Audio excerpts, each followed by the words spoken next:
update ng bayan. Maasahan anumang panahon.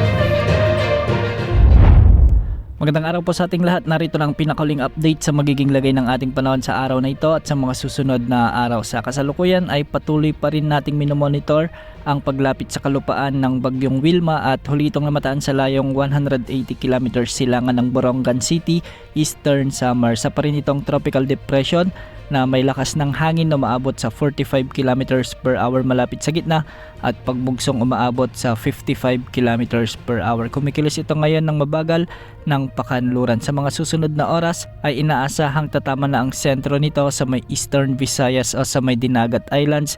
Depende lang na lamang sa lakas ng northeast monsoon o amihan na nakakaapekto o nagtutulak sa bagyong ito. Dahil sa epekto nga ng Bagyong Wilma, asahan na ang mga pag-ulan at pagbugso ng hangin sa buong Eastern Visayas, Central Visayas, sa may Masbate, Camiguin, Surigao del Norte, Surigao del Sur at Dinagat Islands. Ang mga lugar na ito ay pinapayuhan nating maging alerto sa banta ng mga biglang pagbaha o pagguho ng lupa, lalo na kung may mga katamtaman at malalakas at minsan ay matitinding pagbuhos ng ulan. Samantala, ang shear line naman ang nakakaapekto ngayon at nagdadala ng maulap na kalangitan na may mga kalat-kalat na pagulan at kalat-kalat na thunderstorms sa nalalabing bahagi ng Bicol Region, Quezon Province, Occidental Mindoro, Oriental Mindoro, Marinduque at Romblon. Mag-ingat po dahil posible rin ang banta ng mga biglaang pagbaha o pagguho ng lupa kung may mga miiral na katamtaman at malalakas na pag-ulan. Maulap na kalangitan na may mga kasamang pag-ulan at pagkilat pagkulog naman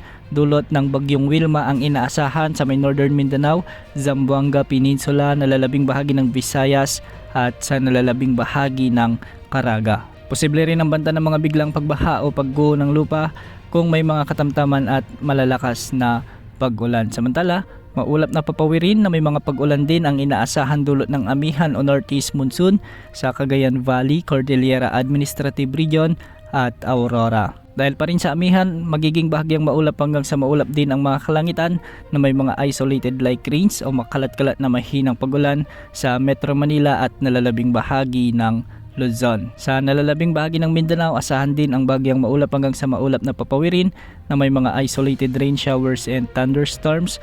Dulot ito ng mga localized thunderstorms. Posible ang banta ng mga pagbaha at pagguho ng lupa kung may mga umiiral na severe thunderstorms. Matataas na pag-alon pa rin ang inaasahan ngayon at posibleng umabot hanggang 5 meters ang mga karagatang sakop ng Northern Luzon at ang eastern sections ng Central at Southern Luzon. Dulot ito ng mga pinagsamang epekto ng amihan, shear line at ng Bagyong Wilma. Hanggang 2.8 meters naman ang posibleng mga pag-alon sa mga karagatang sakop ng western section ng Mindanao, nalalabing baybayin ng Luzon at nalalabing baybayin ng Visayas. Sa nalalabing baybayin ng Mindanao, posible rin ang mga pag-alon hanggang 2.5 meters. Sa mga susunod na oras ay magpapatuloy ang pagkilos ng Bagyong Wilma ng pakanluran at inaasahang tatawirin ng mabagal ng bagyo ang malaking bahagi ng Kabisayaan hanggang sa araw ng Lunes. Hindi man malakas na bagyo ito, ngunit asahan naman ang mga matitinding pag-ulan na dala ng bagyong ito. Mag-ingat po.